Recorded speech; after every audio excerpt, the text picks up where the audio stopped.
السلام علیکم ګرانو دوستانو. نن به زه تاسو ته د کرکټ په هکله باندې یو څو تازه او ډېر مهم خبرونه درکړم چې خاص کر زه به تاسو ته ووایم چې افغانستان به د ایشیا کپ لپاره د افغانستان لوبغاړي کله اعلانوي. بل به زه تاسو ته د نجیب زادران په زړه پورې ټیم هم وښیم به کوم به چې که خیر په دوبۍ لیګ کې لوبیږي. او بل به زه تاسو ته دغه بنګلادیش هم خپل لوبغاړي اعلان کړي د ایشیا کپ لپاره او سید شیرزاد په هکله به هم زه تاسو سره یو خبر شریکوم. مهم معلومات در سره شریکوم. ویډیو تر اخره پورې وګورئ، په هر څه به تاسو پوه شئ. نو راځم اول زه تاسو ته وایم چې هندوستان او پاکستان نه وروسته نن بنګلادیش هم خپل لوبغاړي د ایشیا کپ لپاره اعلان کړي دي. دغلته به زه تاسو ته وایم چې شاکب الحسن کپټان ټاکلی ده. شاکب نه علاوه انعام الحق ده، مشتفیظ الرحمن ده، عفیف حسین ده، مصدق حسین ده، محمود الله ده، مهدی حسن ده، محمد سیف الدین ده، حسن محمود ده، مستفیض الرحمن ده، نسون احمد ده، شبیر رحمان ده، مهدی حسن میراز ده، عباد الحج حسین ده، پرویز حسین ده، نورالحسن ده او تسکین احمد ده. دغه لوبغاړي به که خیر د بنګلادیش لپاره په ایشیا کپ کې لوبیږي. نو دوی هم ډېر زبردست لوبغاړي د ایشیا کپ ته اعلان کړي دي. او پاتې سوه خبره د افغانستان به هم که خیر دغه 2-3 ورځو کې سبا یا بله ورځ پورې به افغانستان هم د ایشیا کپ لپاره خپل لوبغاړي اعلان کړي. او دغلته به زه تاسو ته وایم چې کوم لوبغاړي په ایشیا کپ سکواډ کې شامل شوي دي. په هغه کې حضرت الله زازی ده، حضرت الله زازی نه علاوه رحمان الله ګربز ده، ابراهیم زدران ده، رشید خان ده، محمد نبی ده، مجیب زدران ده، فضل حق فاروقی ده او نوین الحق ده.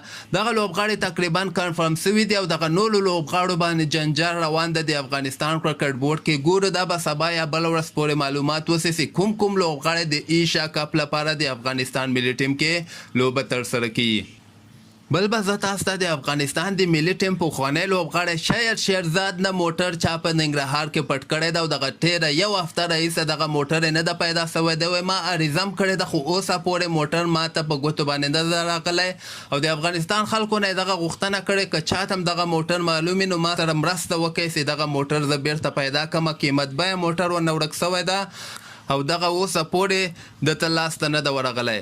او بل به زه تاسو ته د نجیب زادران په زړه پورې ټیم وښیم کوم به چې په دوبۍ لیګ کې د ممبۍ مالک چې کوم ده د هغوی ممبۍ ایمیریټس په نوم باندې چې کوم ټیم ده دغه کې به ورته نجیب زادران، فضل حق فاروقي او ظهیر خان پښتین لوبیږي. دغه نور لوبغاړي هم تاسو وګورئ، کیرن پورار ده، ډوین براور ده، نیکولاس پورن ده، ټرینټ بولر ده، فلیکچر ده، عمران طاهر ده، ورسره تومسن ده، نجیب زادران ده، ظهیر خان پښتین ده، فضل حق فاروقي ده او دې نه علاوه ډیلیټ ده، سمیت ده ورسره او سمیت ده. ډېر زبردست دغه ټیم ښکاري.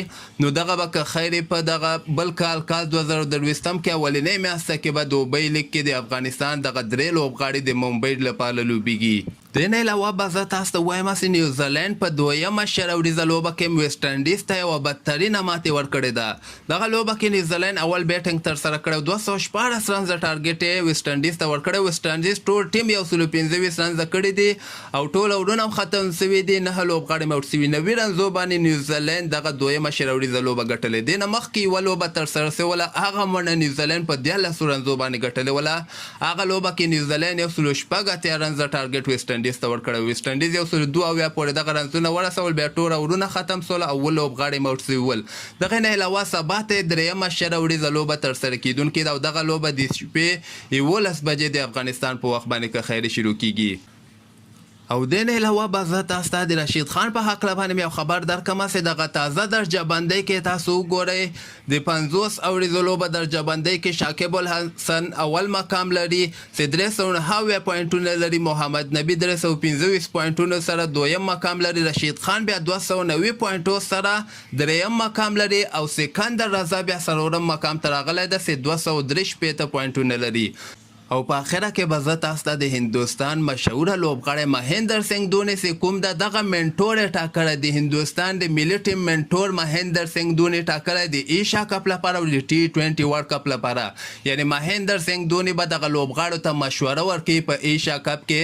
ځکه دونی تاسو ښه خبر یاست خپل وخت کې هم ډېر ښه لوبغاړی و، هندوستان ته شروریزه ورلډ کپ هم ګټلی، چمپیون ټرافي هم ورته ګټلې ده، ورلډ کپ هم ورته ګټلی ده.